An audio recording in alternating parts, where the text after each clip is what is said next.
Do you remember when we picked our first partner? When we made our way through that first route? Walking in the tall grass caused the music to change, screen to go black, and we were ambushed by bizarre creatures. But our partner was stronger. Countless others were commanding theirs in battle. We needed help. So we caught more. We built a full team, learned type matchups, and racked in win after win. It was fun. It was exciting. It was Pokemon. But then we grew up, we figured out what works, memorized our opponent's teams, and just like that, it was too easy and we were too bored. This prompted talented individuals from all over the world to create ROM hacks, fan-made Pokemon games that were often much more challenging than their vanilla predecessors. Tougher boss fights, wider encounter pools, even modern mechanics. ROM hacks single-handedly accomplished exactly what we all wanted, bringing back the childhood excitement of our favorite franchise. But as it tends to do, history repeated. We got better at the games, and yet again, needed more of a challenge. Players took matters into their own hands this time and came up with a series of self-imposed rules to play by. Limited encounters, permanent deaths, and a bunch of other crap. Running the hardcore Nuzlocke rule set is almost assumed these days when playing ROM hacks. On top of that, the games have gotten so hard that you need an exact breakdown document on the opposing teams and a full-fledged damage calculator to figure out how the hell you're going to win. Players are spending hours, sometimes days, to plan for some random nobody on route whatever to then click the exact moves they need in a battle that lasts no more than 5 minutes. I've personally only tried one uber difficult hack that required that much calcing, and it was more than enough to show me I hated this. I hated staring at a calculator for a week. I hated knowing exactly how every turn's going to go. I hated Nuzlocking. Crit and we lose. We lose if we get crit. And we got crit, so we lost. And this made me very upset. I knew I wanted to pursue streaming and content creation around Pokemon, but I could not fathom how people do this. This is soul-wrenching. This is not Pokemon. I knew I had to change things up. I made it my mission to escape the calcs, but still play something that isn't mind-numbingly easy. And I've got great news. I found it. Back when Nuzlocking first popularized, it was very common for players to randomize their game. Every possible encounter and every opponent's team was composed of completely random Pokemon. You could even set the randomizations to be similar strength, meaning youngster Joey would have something like a Poochyena instead of his Rattata, and Lance would have something like a Heatran instead of his Dragonite. This was fun for a while. But these days, randomized Nuzlocks really aren't played often, as while they do bring the challenge of not knowing what you'll face, even the scariest random Pokemon are pretty lackluster due to their underwhelming level up learn sets and lack of held items. Even so, I really thought there was potential in randomization, so I tried my best to spice it up.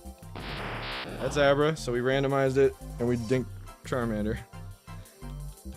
Okay. And Mudkip. If you don't know me, I'm Zephyr. I've played Pokemon my entire life, and I've developed an odd little talent over the years. I can identify each Pokemon by nothing more than hearing their cry. Alakazam. Well, I can most of the time anyways. If it's Machamp, I'm the worst Zephlocke on Twitch. I'm saying slow, bro. This useless talent gave me the idea to incorporate a requirement to guess a Pokemon's cry, as a randomized game throws a bunch of different ones at me. So, I came up with a series of rules and punishments centered around correctly guessing cries, and thus, the Zephlocke was born. If I wrongfully guess my encounter, I can't catch it. If I wrongfully guess my opponent's Pokemon, I can't attack it. And if the number of wrong guesses ever surpasses the level cap, the run is over and I delete my save data. Now, I know this may not be for everyone. I fully understand that I have no life, and it's pretty sad I've played Pokemon so much that I can tell you whether Steven sent out an Aerodactyl or a Vileplume. They're damn near the same cry. The point of this video is not to get you to attempt a Zephlocke, though I am eagerly waiting to see if there's anyone else out there who'd be able to do it. Lumani, Amoonguss, Basculin. Nice. Easy 10 out of 10, baby. Yeah, Zeph. Maybe gotta run up a Zephlocke, dude. The point of this video is to get you to try a Randomized Hexlocke, a randomized challenge with 3 rules I use to make my Zephlocks more challenging, even when I guess most of the cries correctly. So how did I make vanilla Pokemon games harder without needing docs or a damage calculator to enjoy them? The first rule: the random similar strength opponents come equipped with moves from the entirety of their learn set, egg moves, move tutor moves, and even compatible TMs. The randomizer even prioritizes high damaging moves, so when the second gym leader's Scyther randomizes to a frickin' Milotic, it's safe to assume it'll have something better than Water Gun. And because they'll also pull from TMs, you really never know what coverage moves they'll catch you off guard with. This forces the player to use their random encounters to piece together their best team of 6 and be ready for everything the game could possibly throw at them. Rule number 2 has to do with held items. I made it so every opposing Pokemon has a held item, specifically one that helps them in battle. This means that a Gyarados won't be holding a useless Rindo Berry because it's not weak to grass. It could very well have a Wakan Berry though. From damage reduction to stat increases to focus sashes, anything can happen. Okay, we're off to a good start here. Similar strength mons, good moves, helpful held items. It's already making randomizing a lot more fun. But I bet you've been wondering, why do I call it a Hexlocke? The final rule is every opponent in the game has a full team of 6 Pokemon. And a hexagon has 6 sides to it. I thought Hexlocke sounded cooler than 6-lock, so Hexlocke. From bug catchers through gym leaders up to the champ, everyone's got 6 guys. This makes optional fights terrifying, and every battle becomes the perfect difficulty that obviously requires strategy, but you do not have to calculate a damn thing.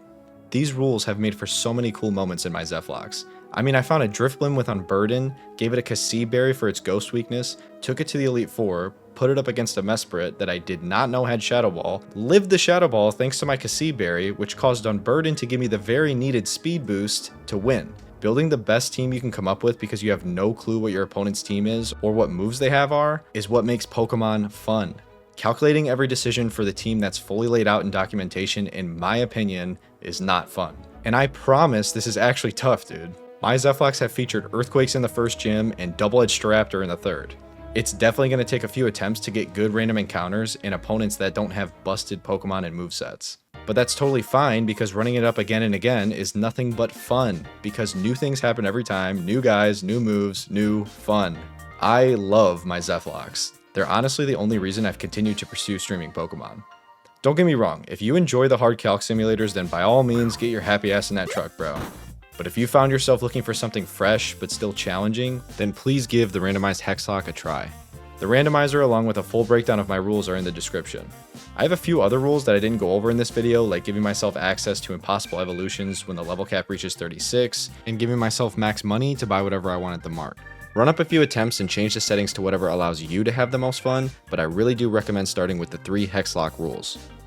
If you ever want to see these rules in action, feel free to come hang in my Zephlocke streams over on Twitch, and if you ever want to see the first iteration of the Zephlocke, go check that out too. If you take only one thing from this video, it's that you should enjoy yourself when you play Pokemon, or any video game for that matter. So I hope I was able to help even one person out there looking for a new way to do just that.